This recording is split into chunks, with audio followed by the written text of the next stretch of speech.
My question is this.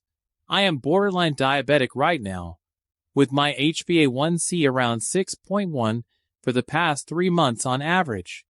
However, I feel very restless at night while sleeping. I have not started taking any medication yet. What should I do at this stage to recover and avoid falling prey to a dangerous disease like diabetes? First of all, it's important to properly define diabetes. For many, it seems like a strange or distant word, something that would never affect them.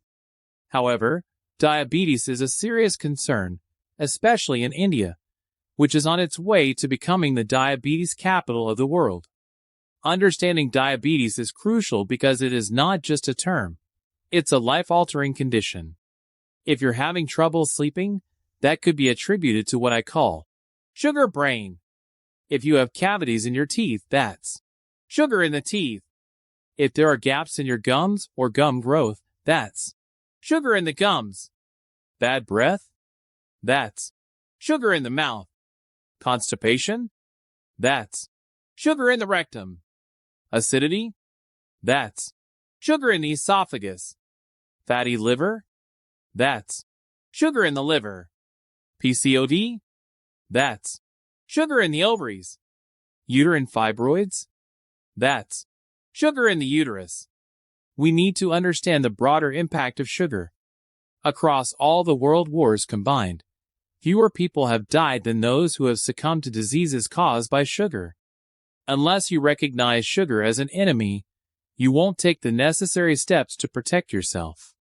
100 years ago, diabetes was a rare disease. Ancient Ayurvedic texts describe it as an uncommon condition primarily affecting the wealthy.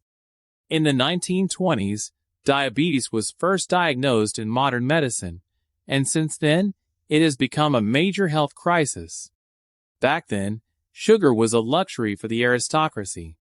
Ordinary people rarely consumed sugar. Today, sugar is everywhere, and its overconsumption has turned it into a silent killer. Diabetes is fundamentally a processed food disease. The more processed your food is, the higher your risk of diabetes. For instance, eating raw sugarcane does not cause diabetes, but consuming sugarcane juice, a processed form, does. Similarly, eating whole foods is far healthier than consuming processed alternatives. In the past, food was minimally processed. Rice was threshed and cooked without going through factories. Now, heavily processed foods dominate our diets. This has led to bad nutrition, which is far more dangerous than malnutrition. While malnutrition causes death due to lack of nutrients, bad nutrition leads to chronic diseases like diabetes. It's crucial to rethink our dietary habits. Learn from animals. They don't cook their food, and they don't suffer from lifestyle diseases like diabetes or high blood pressure. Humans are the only species among 8.7 million others that cook their food and rely solely on cooked meals. This over-reliance on cooked food is part of the problem. To combat diabetes, I recommend adopting the DUP diet protocol, which emphasizes a balanced approach to raw and cooked foods. For instance, a meal could consist of 50% raw food, like salads, fruits, and sprouts, and 50% cooked food. This balance will help eliminate issues like constipation, which is a root cause of many health problems. Addressing constipation alone can reduce belly fat and improve overall health. Switching to a balanced diet will regulate your body's rhythm, normalize your blood pressure, and stabilize your sugar levels. Additionally, integrated medicine can provide quick and lasting solutions to common ailments. For example, taking the right measures for a headache can resolve it within 10 to 20 minutes, showcasing the effectiveness of holistic approaches. By addressing processed food consumption and adopting a natural, balanced diet, you could overcome diabetes and lead a healthier life. We can fix these issues quickly. For example, if you have a headache, come to us and we can demonstrate. We use specific points in the body, what we call remote control points, based on the Vedic knowledge system. This system is part of Marma therapy, which identifies 108 Vedic points in the body. Out of these, 107 are physical, and the 108th is the point of the soul. While it isn't physical, it also needs to resonate. By correctly stimulating the 107 physical points, various ailments can be alleviated. For instance, pressing the appropriate points can relieve cold symptoms or even improve eyesight in a short time. The idea is that the solutions to many health problems are straightforward and effective. Sometimes, a single healing method may not suffice, so we need to integrate various healing techniques to cure mankind. This is our vision, a dream of making one India, best India, good India, and healthy India. A healthy India is the foundation of a strong and united India. Good health starts at home, particularly in the kitchen. You don't need to go far to find remedies. They are often simple and within reach. It's vital to have the knowledge to maintain one's health. Unfortunately, modern understanding has shifted away from natural remedies and wholesome practices. For instance, since childhood, we've been told that root vegetables like radishes, carrots, and potatoes increase blood sugar levels for diabetics. But the reality is different when these foods are consumed in their raw, natural form. If we cook them, their glycemic index rises, which can affect blood sugar levels. Eating raw carrots and radishes in salads, for example, is beneficial and won't spike sugar levels. Similarly, consuming raw foods as they exist in nature ensures that diabetes doesn't develop. You can safely eat any fruit without immediately raising your blood sugar levels. The key lies in understanding the glycemic index, which measures how quickly a food turns into sugar in the body. For instance, some foods convert to sugar at a speed of 100, while others might take a slower pace, like 40 or 20. Processed foods quickly turn into sugar, often within 10 minutes, whereas unprocessed foods take longer. For example, cooked rice may raise blood sugar in 15 minutes, but raw or minimally processed foods might take 30 to 32 minutes. Cooking increases the glycemic index of food, making it more likely to spike blood sugar levels. This principle applies to fruits as well. As summer approaches, mangoes are a popular fruit in many homes. Even among diabetic patients, mango consumption can be managed if done thoughtfully. In Bihar, for example, there are many high-quality mango varieties, including the renowned Malda mango, known for its sweetness and delicious flavor. However, it's crucial to ensure that the mangoes consumed are naturally ripened. The problem with commercially available mangoes is that many are artificially ripened using chemicals like carbide. These mangoes are picked raw and then chemically treated to ripen, which is not only unhealthy but potentially harmful. For example, carbide, a chemical linked to the Union Carbide Company involved in the Bhopal gas tragedy, is a known poison. Such mangoes should be avoided. Instead, choose mangoes that ripen naturally on the tree and fall off when ready to eat. Anthropologically, humans were never true hunters. Rather, we were gatherers who lived in harmony with nature. Our traditions, such as the Ashvamedha Yajna, emphasized nonviolence and coexistence. The essence of these practices was to promote peace and prosperity without bloodshed. We must reconnect with these values and prioritize natural and ethical living for a healthier future. We must act in alignment with our values. This is a country of nonviolence. We were never hunters who killed for survival. Anthropologists often question this, but we were gatherers, consuming what naturally fell from trees or what we carefully plucked, often with reverence for the trees themselves. Our ancestors even sought permission from nature and worshiped trees. This deep respect for life defines who we are as a people. We must reconnect with our roots and rediscover our true selves. Now, coming to your question, if a mango is naturally ripened on the tree, It is safe for diabetic patients to consume without causing a spike in blood sugar levels. However, mangoes commonly available in markets are often artificially ripened using harmful chemicals like carbide. These mangoes are not only unhealthy but also potentially dangerous, as they increase blood sugar levels and pose other health risks. Washing them is not enough to eliminate these harmful effects. The chemicals penetrate the skin of the mango, which is absorbent, just as human skin absorbs substances.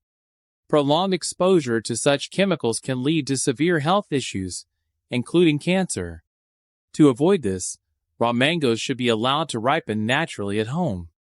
Wrapping them in newspaper or cloth for about 10 days is a common and safe method. Alternatively, raw mangoes can be ripened in rice, as the natural microbes in rice facilitate a process similar to tree ripening. This method ensures the mango remains safe and nutritious. However, any other artificial ripening method should be avoided, as it compromises the fruit's safety and quality. This brings us to an important question about health. Do we understand the role of microbes in our well-being? Microbes play a crucial role in our bodies. Humans are made up of about 100 trillion cells, yet we host 90 trillion bacteria, viruses, protozoa, yeast, and other microorganisms. These microbes are integral to our health, and using antibiotics or other harmful practices indiscriminately can disrupt this balance. It's akin to cutting the branch you're sitting on. Destroying our microbial ecosystem undermines the very foundation of our health. Coming back to your next question about lifestyle and routine. Every month, many of us resolve to improve our lives, but we often struggle to maintain these commitments. The foundation of a good lifestyle begins with a proper daily routine. You should wake up 90 minutes before sunrise. Since sunrise times vary, you'll need to adjust accordingly. For instance, if sunrise is at 6 a.m., you should wake up at 4:30 a.m. If it's at 7 a.m., you should wake up at 5:30 a.m. Aligning your schedule with the natural rhythm of the sun helps restore your body's internal rhythm, which is vital for good health. The concept of rhythm also applies to eating habits. To maintain optimal health, stop eating after sunset. This practice allows your body to align with its natural processes. You can allow yourself occasional exceptions, perhaps 1 or 2 days a month, but regular indulgence will inevitably disrupt your health. Regarding fasting, it is often recommended to fast once a week. Fasting is not about starvation, but about giving your body a break from constant digestion. There are various approaches to fasting, such as consuming only water, fruits, or specific light foods. Choose the method that suits you best, but ensure it is aligned with your body's needs and capabilities. Finally, about tea. Many of us are accustomed to starting our day with tea, whether during college or adulthood. However, excessive tea consumption, especially of caffeinated varieties, can become a dependency. To overcome this craving, gradually switch to healthier options like herbal teas, lemon tea, or other caffeine-free alternatives. Remember, tea culture was introduced by the British and has deeply influenced our habits. While it's not inherently harmful, understanding and moderating its impact on our health is essential. By incorporating these practices, waking up early, aligning with natural rhythms, fasting, and making mindful dietary choices, you can improve your overall health and well-being. The second thing is about fasting and its implications. People often say that medicine should be taken every 6 hours, and if you miss a dose or a meal, it can lead to issues. For example, if someone has been fasting for 24 hours, people may worry that their blood sugar level might drop below 60 or even 50, causing health problems. The question arises, what is the difference between fasting for diabetic and non-diabetic patients? How long should one fast? And is it safe to fast completely? Let me explain the entire concept of fasting and its effect on the body. The human body has about 5 liters of blood, and whenever you eat something, About 3 to 5 liters of blood is diverted to the digestive system to process the food. This leaves only a small amount of blood to circulate in the rest of the body. If you eat every 2 hours, the blood supply remains concentrated in the intestines, leaving insufficient blood for the rest of the body. This imbalance can lead to issues such as heart attacks, which often occur after meals due to the lack of blood in the periphery. Fasting, on the other hand, is a powerful healing mechanism. When you fast, the blood that would typically be used for digestion is freed up to help the immune system repair and heal the body. Fasting essentially gives your body the time and resources to heal itself. Types of fasting. There are 2 main types of fasting. Water fasting, consuming only water. Dry fasting, abstaining from both food and water. All other types, such as fruit fasting or juice fasting, are not true fasts. They are merely ways to pass the time. However, if you're a beginner and find fasting challenging, you can start gradually.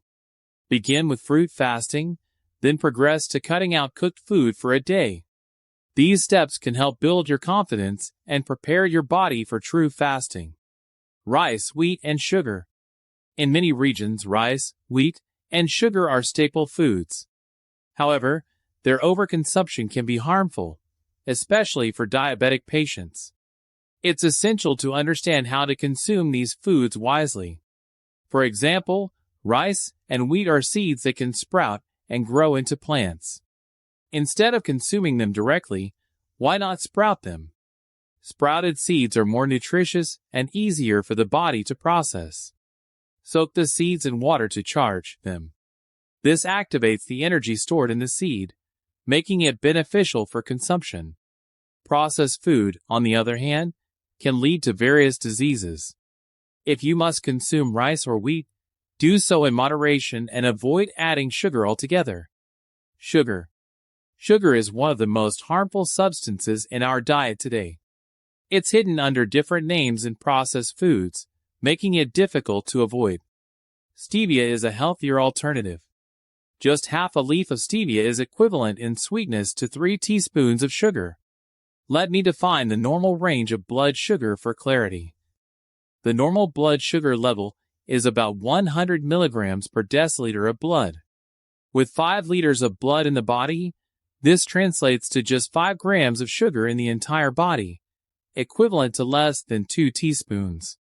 Consuming even 2 teaspoons of sugar can triple your blood sugar level, causing significant stress on the body. Milk. A final note on milk. Whenever I mention milk, people in India often become emotional due to its cultural significance. However, it's important to understand milk's effects on the body. Is it truly beneficial? This is something to think about critically. Our ancestors drank milk, and even Lord Krishna drank milk. The cow is considered a mother in Indian tradition. However, we need to differentiate between a cow and a calf. What is calf, and how is it different from a cow? We must understand the distinction.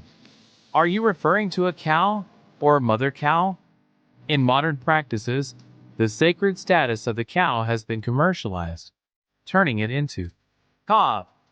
Traditionally, cows graze freely in the forest. When they returned at twilight, the dust raised by their movement was called twilight Bela. However, today, cows are tied up and artificially impregnated using injections to maximize milk production. This exploitation contradicts the reverence for the mother cow. The milk derived under such conditions is not natural, and its ethical implications cannot be ignored. The importance of cow byproducts. The first and most valuable products from a cow are cow urine and dung, which have immense health benefits and environmental uses.